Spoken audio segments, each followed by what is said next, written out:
Hey everyone, welcome back. Hope you're having a fantastic day so far.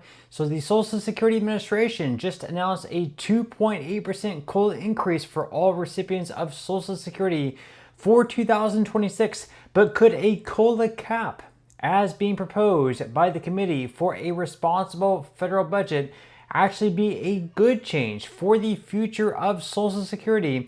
In today's video, we're going to be covering everything that you need to know. But before we go ahead and dive into for today, if you would like to receive up to $200 in free stock or $200 in free cash, in a pinned comment below, I will be leaving a link to Robinhood. All you have to do is once you click on that link is just sign up for a free account and then simply link your bank account. You do not even have to make an opening deposit. At that point in time, Robinhood will be sending you one free stock worth all the way up to $200. And if you'd rather just have the cash, all you have to do is once you receive the free stock is just sell it for what it's worth and then transfer the cash value right back to your bank account. Okay, so diving right into for today. So last week, the Social Security Administration finally released the cost of living adjustment increase for next year for all beneficiaries of Social Security. That increase is going to be 2.8%.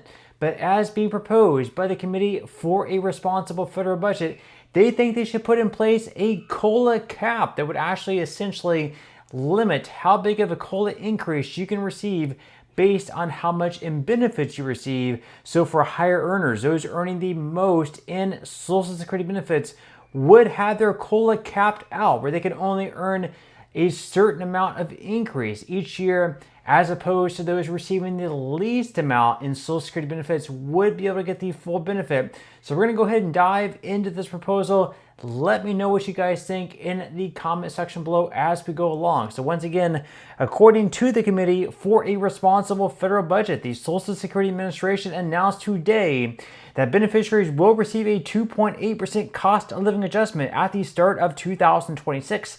This amounts to about $650 for a typical retiree with a $24,000 benefit and about $1,400 for the highest income beneficiary with a $49,400 benefit. A COLA cap, like one proposed in a recent Trust Fund Solutions Initiative paper, would help improve solvency by retaining but limiting this COLA for the highest earners. So right there, they're saying that it's going to be a $1,400 increase for the highest income beneficiary with a $49,400 benefit. And for the typical retiree, they're only going to be receiving $650 annually for their increase. Now they go on here to say that under Social Security, benefit levels are increased every January through an annual COLA, which is meant to ensure that benefits help keep track with inflation. Now, all beneficiaries receive COLAs based on the growth in the Consumer Price Index for urban wage earners and clerical workers.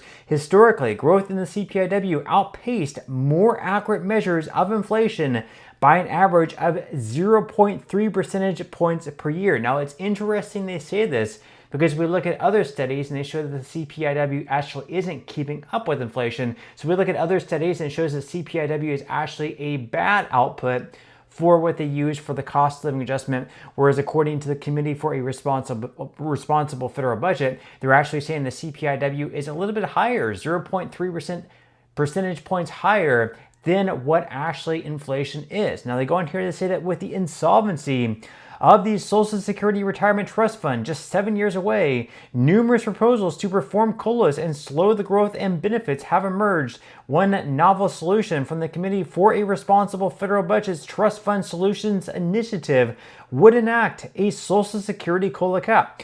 Now, under the proposal, COLA amounts would be capped at the dollar amount received by a relatively high earner. So based on projections from Karen E. Smith, using the Urban Institute's dynamism model, we estimate a 2026 COLA cap with a 2.8% CPIW growth would equal to $950 if set at the COLA received by the 75th percentile beneficiary.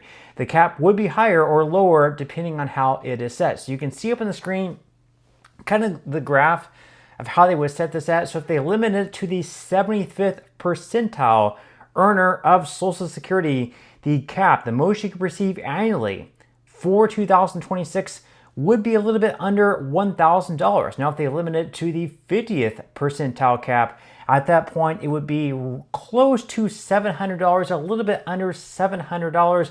Whereas with the current law, you're receiving close to $1,400 for your increase if you receive the most amount of benefits. Now, under a COLA cap, most beneficiaries would continue to receive the same COLA as under current law. So, for example, a typical worker who retired this year at their normal retirement age will receive an $850 COLA in 2026 and would not be affected by the cap. On the other hand, a high earner with a $1,150 COLA would instead receive one at the $950 cap. And as discussed in our recent paper, a COLA cap has many advantages. So a cap would progressively target benefit adjustments on retirees most able to bear them, retain inflation protection for at least an adequate level of benefits, and avoid disincentivizing work among those claiming Social Security benefits.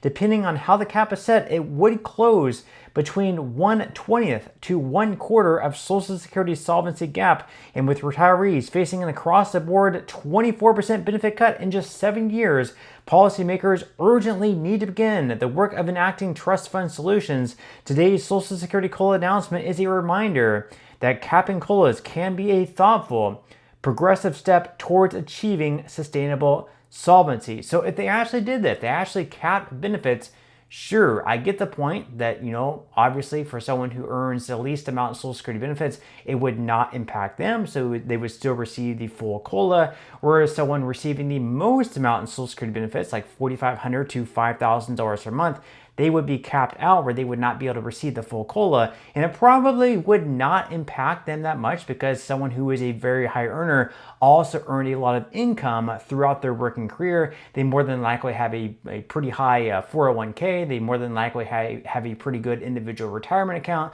They more than likely have a pretty good real estate portfolio. They're probably doing pretty well and not necessarily relying on Social Security.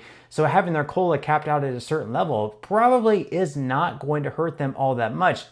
But at the same time, if we ask ChatGPT, how much would this actually help the Social Security Trust Fund in insolvency? Well, it doesn't really appear that much. They said that according to a 2024 analysis by the Committee for a Responsible Federal Budget, it would close about 10% of the program's 75-year actuarial deficit, meaning it helps, but not by so much. They said that it would delay trust fund insolvency by less than 1 year. So right now they're talking 2032, 2033, perhaps 2034. Well, it would delay it by less than 1 year. So right now, if it's going to go insolvent in 2032, it's going to push it back to 2033. So it's pretty much not going to do anything. At the same time, you're lessening benefits of higher earners. So, it's hurting some Americans receiving Social Security. And at the same time, it's not really helping the trust fund all that much. I mean, sure, if it was going to help the trust fund and extend the solvency by 5 to 10 years, it might be something that you could seriously look at. But if it's by less than 1 year, I didn't really see where it's really going to help all that much. Now, we actually, at the same time, have another proposal out there on the table that would actually improve cost of living adjustments across the board for everyone. So they'd be switching how they calculate the COLAs from the CPIW over to the CPIE. And on average, the CPIE is typically a little bit higher than the CPIW. So you can see right from Jack Reed's website here, Reed and Whitehouse seek to boost Social Security benefits for seniors. So they said that over 70 million Americans receive their earned Social Security benefits, and for 40% of older Americans, Social Security is their primary source of income. Now, the Boosting Benefits and COLAs for Seniors Act directs the Social Security Administration to adjust benefits based on the Consumer Price Index for Americans age 62 or older, or CPIE for short, whereas current benefits are based off the Consumer Price Index for urban wage earners and clerical workers. The CPIE takes into account more of the costs incurred by older Americans, such as medical expenses, making it more of a reflective index to use when calculating benefits. So if you're going to choose one of these ideas over the other, it seems like this one, the Boosting Benefits and COLAs for Seniors Act, seems like the superior proposal, because that actually helps beneficiaries of Social Security. And even though it's not going to help the trust fund necessarily, it might actually hurt the trust fund in a way. You're looking at the other proposal and it's going to extend the solvency by less than 1 year. Really, it doesn't make a whole lot of sense. But with that said, leave your thoughts and comments below. I would definitely love to read them. But that's all we have for today's video, and I will see you in the next one.